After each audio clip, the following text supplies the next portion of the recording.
In this episode, John Lee and I discuss 5 creative marketing strategies to help you add more value to your business and generate more referrals and close more clients. Hey, I'm Scott Beckford. This is the I Love Mortgage Brokering podcast. And today I had John Lee. He's a mortgage broker based out of Vancouver, the guy is doing awesome work. And he's super creative.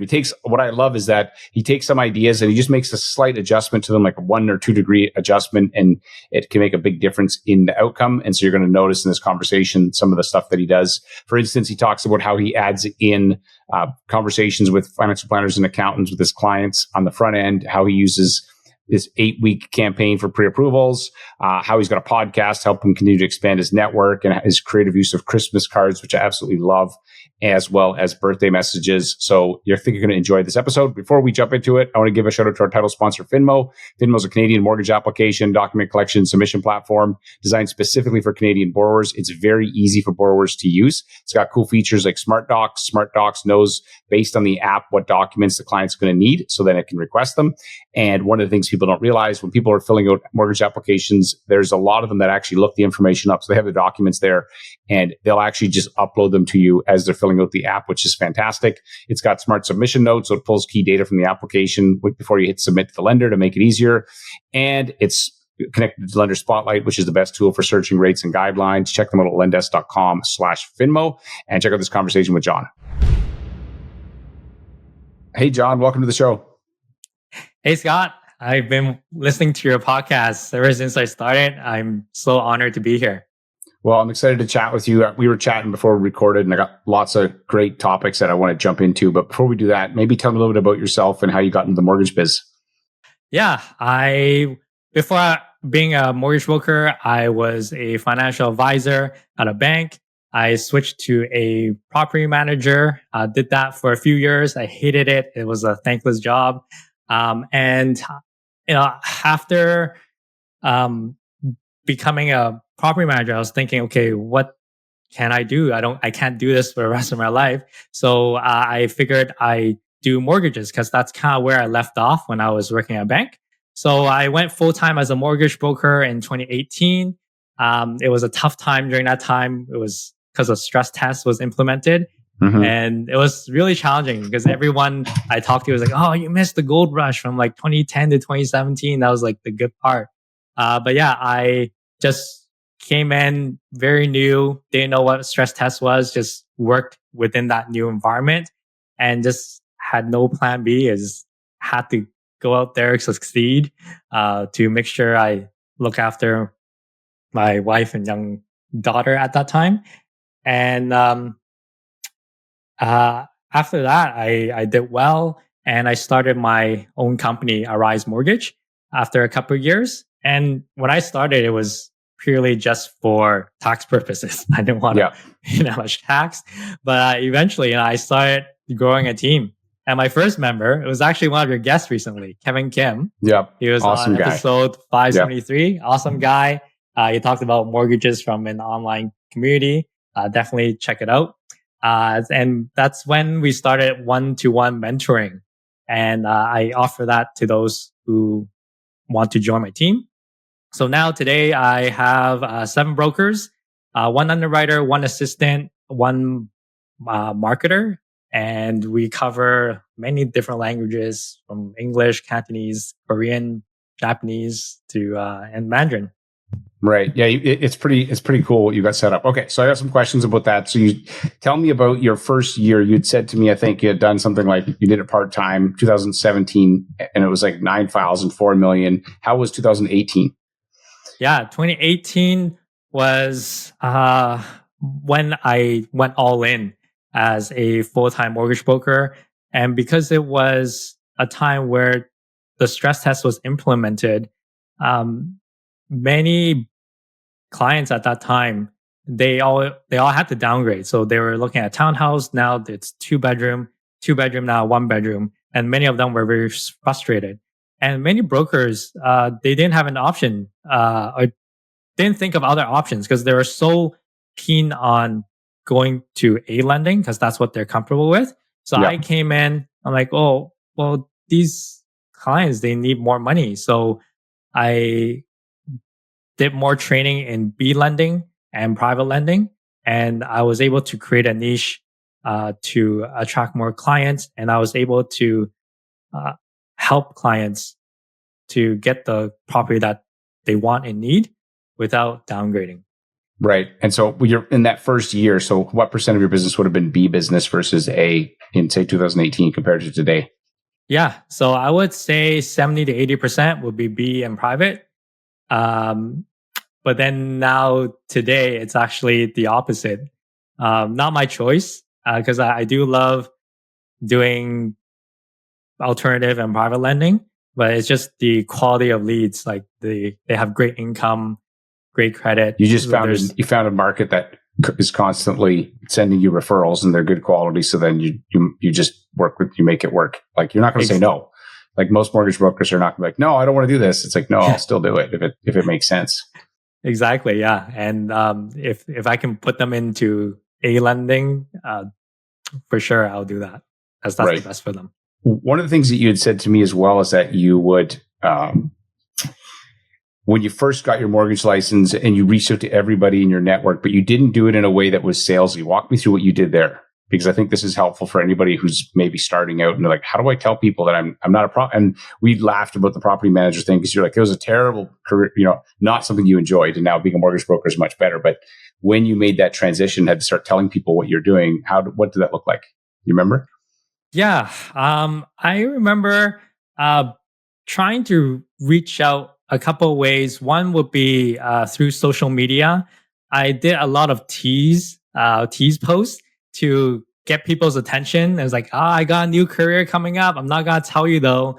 And it got people really excited. And this is Facebook. I know now everyone's transitioning to IG, but Facebook at that time, it was a really great tool for me. I'm going to be a hand model, it's a question.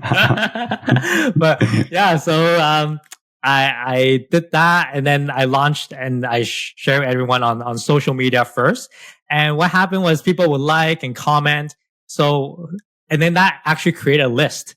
So for those who liked and comment, that was kind of like my first go-to. And because it seemed like they actually care. So then I would reach out to them and share with them, oh, thank you so much for encouraging me. I want to let you know that I'm a mortgage broker now. If you know anyone who is in the industry, please let me know. I want to connect with them. Or if you have any friends who have questions about mortgages. And my approach wasn't to get a mortgage directly from them, because I don't know, at that time, my mindset was, I don't really feel comfortable learning about their private information, pulling their credit and so on. But I actually found that really helpful because it didn't come off as pushy, and they felt more comfortable lowering their guard down, knowing that I am approaching them not to gain anything, but more to learn about how they're doing, to catch up, and to just share my story and where I'm at with my career.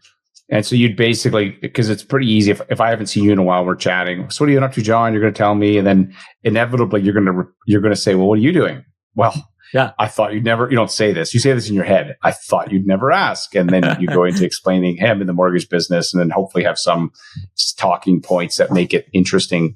Because if you just say you're a mortgage broker or, a real estate agent, it's like, well, I know lots of people like that. So it's good to have have a response for that. Yeah. Also, Facebook is also good at that time because it showed up when people's birthday was.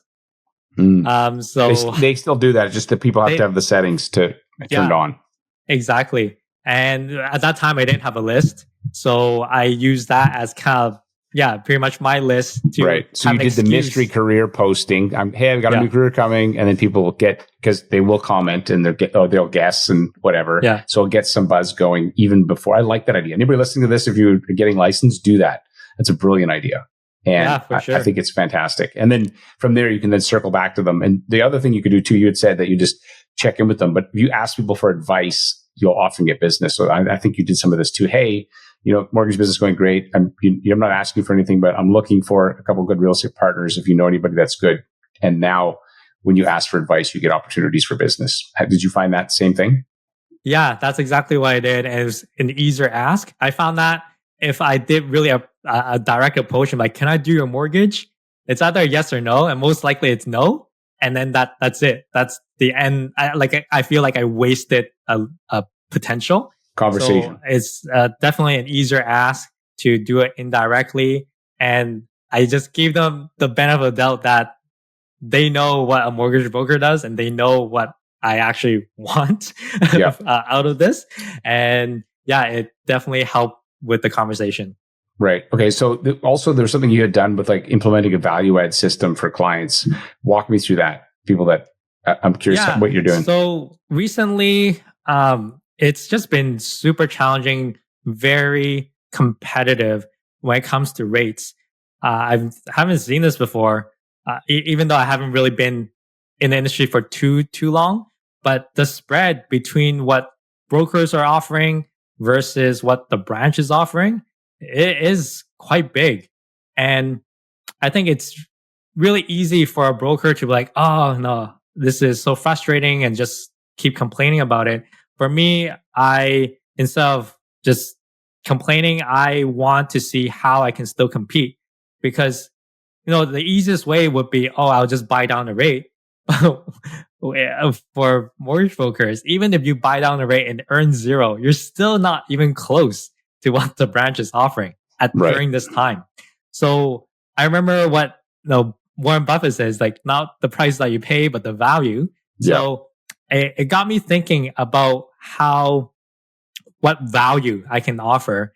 And one thing that I got insight from was private banking. So all large big banks, they have private banking. And do you know how much they charge for banking fees? More though, don't they? Yeah. So monthly fee is about, I would say $125 to $150 per month. Yeah. It's like a premium experience that you get private banking, but it's not cheaper technically. Yeah. But it's like, okay, well, but then people still sign up for private banking. And it's because of the value adds that they offer. So if you actually sign up for private banking, yes, you have someone assigned. But what they also do is they'll be like, hey, we actually have lawyers, we have accountants that is on our team. They won't represent you, but they can give you advice. On top of that, they have financial advisors as well. And same thing, just to protect themselves, they just say that they can give you advice, but they'll hold them against it. They don't represent them. Yeah. And so what I was thinking was, okay, well, with the rate spread so high, let's offer them more. And hopefully there's a chance that they would still accept a slightly higher rate because of the value adds that I'm offering. So what I would say to them is, okay, if you want to fund a mortgage with me or a Rise Mortgage, here are two things that I will be offering you. One would be a 30-minute consultation with my trusted accountant. And, with an accountant, 30 minutes, maybe it's like, I don't know, $200-$300 or something. But the advice that they may get, they may save thousands of dollars depending on their situation.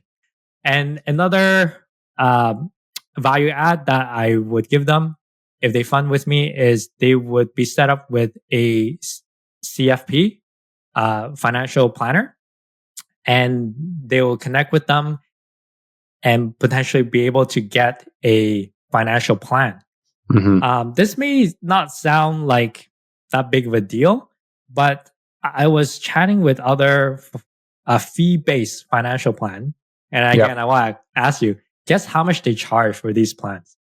Oh, $10,000. Exactly. So $10,000. Yeah. 5,000 was years ago. I actually have always liked the fee-based financial planners because they're not product incentivized.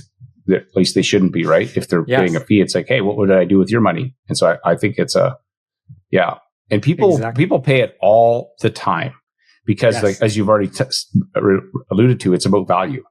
And so basically you've implemented, so if I'm your customer and I'm on a call with you and we're talking, is that on the discovery call where you say, hey, if you work with us, here's some of the things that we do that looks like?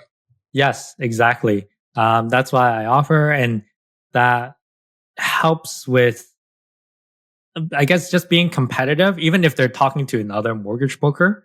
I'm sure they'll talk about rates, payments, and things like that. But rarely would they uh, have a more holistic approach where they will offer connecting to an accountant or a financial planner. And on top of this, the accountant and the financial planner, they're really happy with this setup because Yep. they're also getting a lead. And I was listening to Wally, one of your good friends in the States, that it's all about referring. So that allows me to refer and then hopefully be able to get leads from them as well.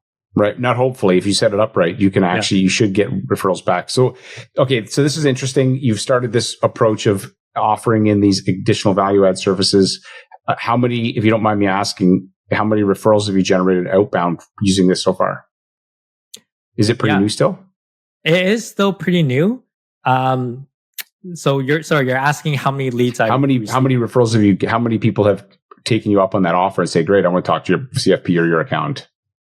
I've had 2 clients take on this, and they've been quite happy. I think it's just different. And of course, the person who, like the financial planner and also the accountant, they're also really happy to potentially get a new client. Right. So it works out. Yeah, that's fantastic. So adding in, thinking about value adds, what's another thing that you've implemented or improved in the last little while?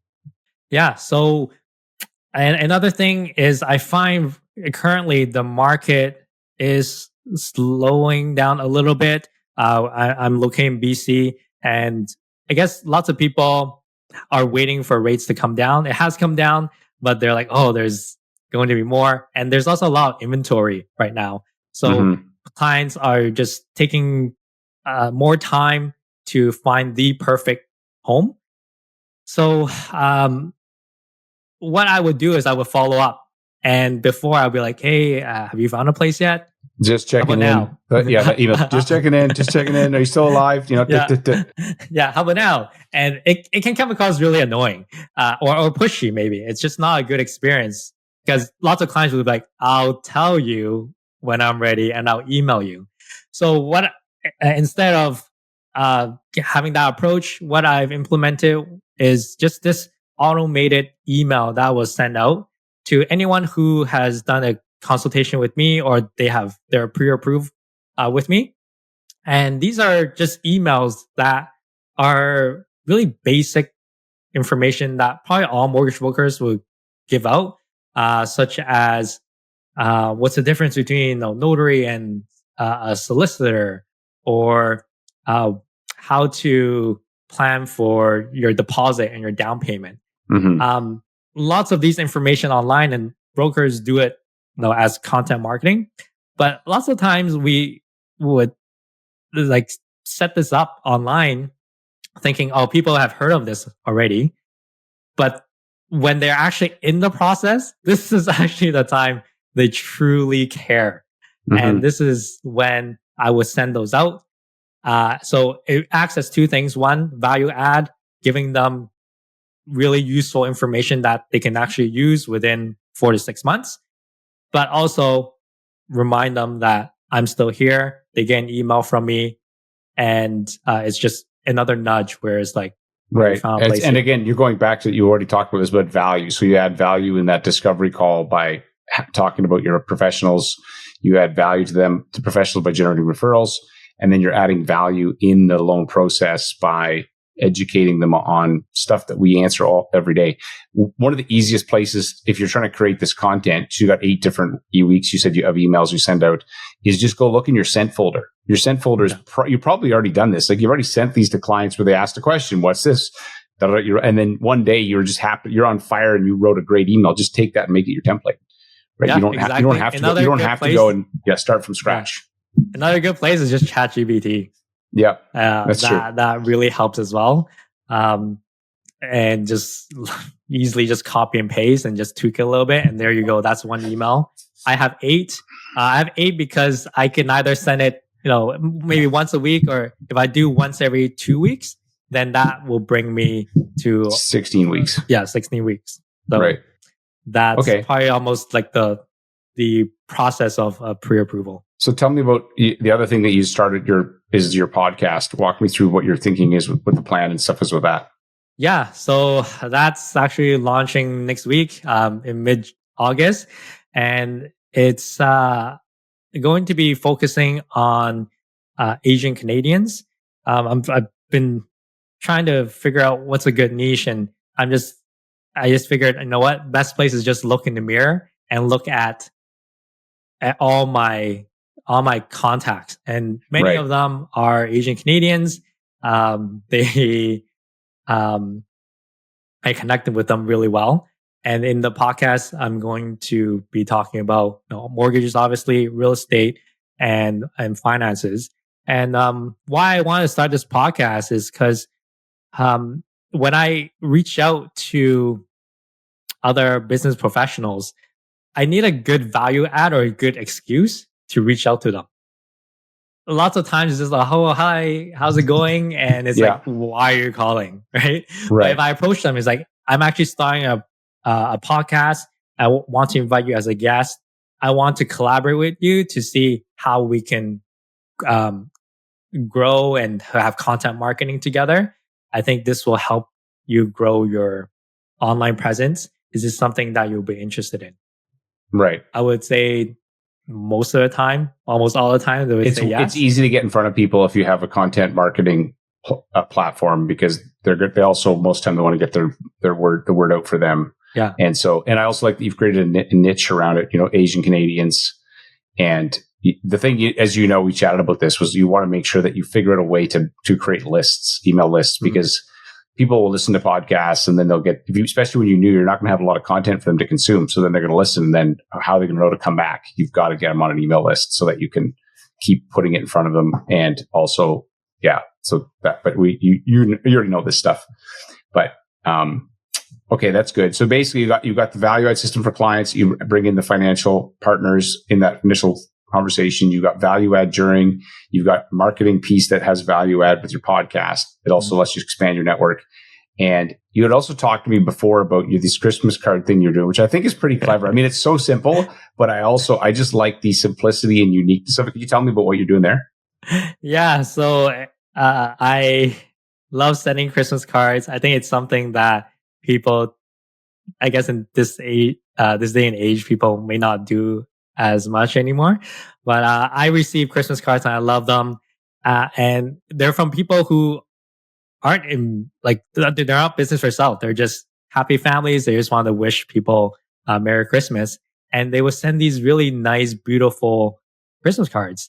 And for me, I would do it to generate leads, to get myself out there. So I'm like, oh, if these families, they're doing it for just to wish people Merry and to Christmas. Stay connected to people that are, because it's also, we get them too. And I'd look, oh my gosh, your kids are bigger, or you think like, it's like you get a snapshot. We see them on social too, but social is so much, every fourth post is ads. So you don't actually see your friends' stuff as much. So yeah, I want to do Christmas cards that's really stand out. And my hope is if I send it out, I really hope that you don't throw it away.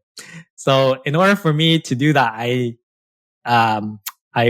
every year I would think of what is the theme of that year, and to create something that's eye-catching and mainly very funny as well. So just to kind of give you an example, I think it was 2021. That's when COVID restrictions were kind of relaxed. People were thinking about traveling. And what I did for that year was, in the front, I had a picture of me wearing a pillow, a neck pillow. And it looked like there was a airplane window and with a nice view behind it. And then once you open the card, it was actually me sitting on a chair wearing a neck pillow, holding up a toilet seat with a TV with like very nice landscape behind it. And that has gotten a lot of chuckles. And that's everyone's creative. just like, oh, that's so funny. It's like the best Christmas card that I received. And yeah, that's great. I got attention, and then I will put my logo on the back.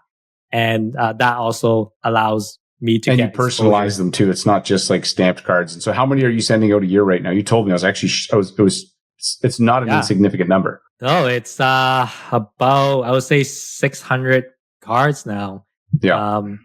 So yeah, when I started, I would handwrite them, but now it's just way too much. So I would type them out, but still make it personalized to that family.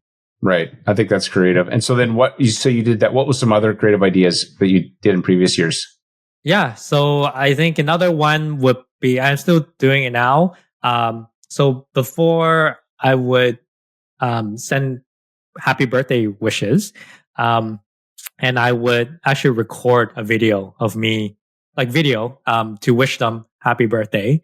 But now instead of recording a video, because it may come off as like spammy, or they don't want to click into it. So then I would do a voice recording and just like, hey Scott, I just want to take this opportunity to wish you a very, very, very happy birthday. Just want to send you some good vibes. And I think with that approach, I would pretty much get a response because number one, I know they'll open it because there's that mystery, that play button, that mystery that they're going to play. What are they? Yeah, I would click it too. Yeah. What is this? I have to listen. Yeah. And then because it's voice recording, clients, they're like, oh, wow, John actually put in effort. Because most of the time it's like, oh, happy birthday. You know, with AI, you could get that done, right? But it's not the same. You shouldn't do it with AI. Like you literally could get AI to record your voice and probably say, use different names and be like, hi, Scott, looking for this. And then but don't do that. But yeah, for sure you could. I've seen stuff like I saw somebody, Reuven, showed me he had it did an audio thing and he was using Ron Butler's voice, and it was really close. Like if you didn't, you'd be okay. He sounds a little too calm. Otherwise, it's like it's Ron. Except he must be sedated or something. Yeah, people are like, "Why aren't you swearing?" Why is he so calm? Why is he not swearing? You're like, what's wrong with him? It was hilarious. Okay, so I love that, the Christmas cards. But what was the theme? So you said that you had this like funny one. What's your theme for this year that you're going to be doing? This year, I haven't. I know I want to use Taylor Swift as the theme because I know she is having a concert in December of this year in Vancouver, and you're going. It's just I'm not going. Even if I wanted to go, I couldn't get tickets because there's a lottery. It's crazy how many Swifties are out there. It's a random draw. I couldn't get the ballot to buy tickets, but yeah, it's sold out within, I don't know, I would say minutes. Right. Oh yeah, I know. I ended up getting my wife and her mom tickets to Taylor Swift in Nashville when she graduated last year, and it was like going to the Super Bowl. Like the price was insanity. Yeah. But anyway, that's cool. So you got like a Taylor Swift theme. So you basically think of a theme. The thing about doing these cards, though, that we had talked about before. One is you actually have to do the photos sooner. You're not like, anybody who's in content creation is recording usually the bigger they are, the farther out they got to do it. They're recording their Christmas stuff in the summer. And then it's all getting published because you don't wait to the last minute. So walk me through that. I want to hear about that. And then how you actually write these cards, because you still personalize all of them. So I want to hear those two things. Because again, people hear this and they go, oh, but how do I scale up? But you've scaled up to 600. So tell me about that. Yeah. So for the photo, it's actually done with my cell phone and a tripod. It's nothing too fancy. My approach is, it's not really the quality of the photo, but more. The cell phones are so dang good now, though, dude. You like really good, like they're good. They're like, so you don't. So you're not going out and hiring a photographer. You're just and your wife, whatever, is just set up a tripod, figure it out, and then go. Exactly. And then when do you get the cards designed so that you can start writing them out so they can be sent on time? So when I actually get reminded of when to take the photo is actually when Costco starts selling Christmas things. Oh, that's your cue. Yeah. Oh, that's hilarious. Yeah. So Costco is like the boss when it comes to seasonal things. Like, they're so on top of it. They're so good. And it's always like you go in Costco, it's like, what? They're selling Christmas stuff already? oh man, they're on the ball. So Yeah. that's also when I'm like, oh, it's time for Christmas. And that's when I take the photo. It's usually about like around September or so. That's when I start thinking and taking a photo. Then what happened is I will have it designed, put together. I'll send it out to a company like Vistaprint, for example, to order it, and I will get it within a week. And then once I have that, they're not written. So what happened is I would um, buy a whole bunch of these larger labels, sticky labels. And what I would do is I would type out the greeting. Again, it's personalized. Of course, there are some that's like kind of overlap, but I would then paste it onto, print it out.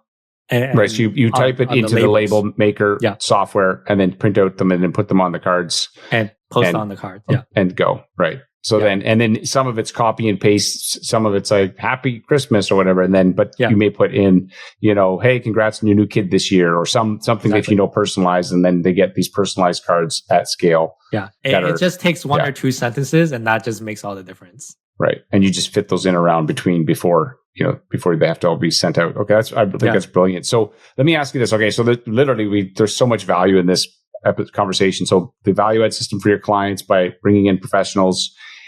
You've got the emails campaigns that go out during people. You've got the value add podcast to grow your network. You've got Christmas cards. You got birthday things. So what is the best change you made to your business in the last year? You know what? Honestly, I would say switching to bricks and switching to. Well, I'm glad to hear you say that. Yeah, like that was. If you said, "No, that was terrible." No, sorry. Keep going. And just to be transparent, Scott did not pay me to say any of this.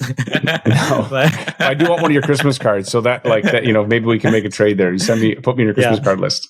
So what's been really good with the switch is the people that I'm surrounding with, which is quite interesting because Bricks is really known to be like a cloud based. Like we're all off site. There's no office, but despite that, just being in the Zoom call, being in the chats, it has been really inspirational.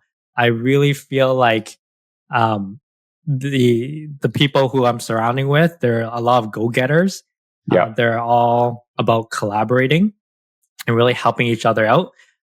So that's been a big change to really help me to think about how I want to grow my business. Whereas before I found that I was just very comfortable and okay with cruising. But now with this switch, this really motivated me. And on top of that, the training is like super top notch.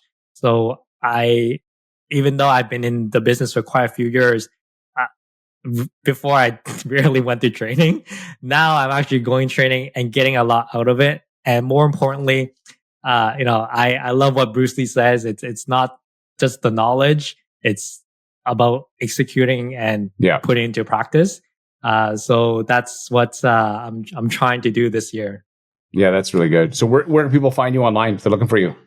Yeah, the best place to go is to find me on Instagram. My IG handle is John Lee Arise Mortgage. Feel free to DM me. I'm happy to chat with any mortgage brokers, especially those who are new to the industry. I've been there. I know what it feels like to try to grow your business. So if you have any questions, I'm happy to answer them. And and also for those who want to learn more about Bricks and Arise Mortgage, DM me. Happy to chat. Thanks, brother. Always good chatting with you. Thank you. Take care, Scott. Hey, thanks again for listening. And hopefully you got some ideas, some creative from John, my conversation with John, and, give him a follow on social media, as well as me. I'm always sharing little clips and things that don't make it into these shows. And I'm just, I should have started social media many, many years ago, and I didn't. I've been doing podcasting for 10 years now, and I probably should have started this like 9 years ago. But hey, better late than never. Go check that out. I'd love you to give me a follow. And if you found this useful, hit the subscribe button. We'd love to make sure you get the next episode that comes out. Thanks again for listening. I'm your host, Scott Peckford. This is the I Love Mortgage Brokering podcast. And as I always say, there's no problem in your business that someone else hasn't already solved.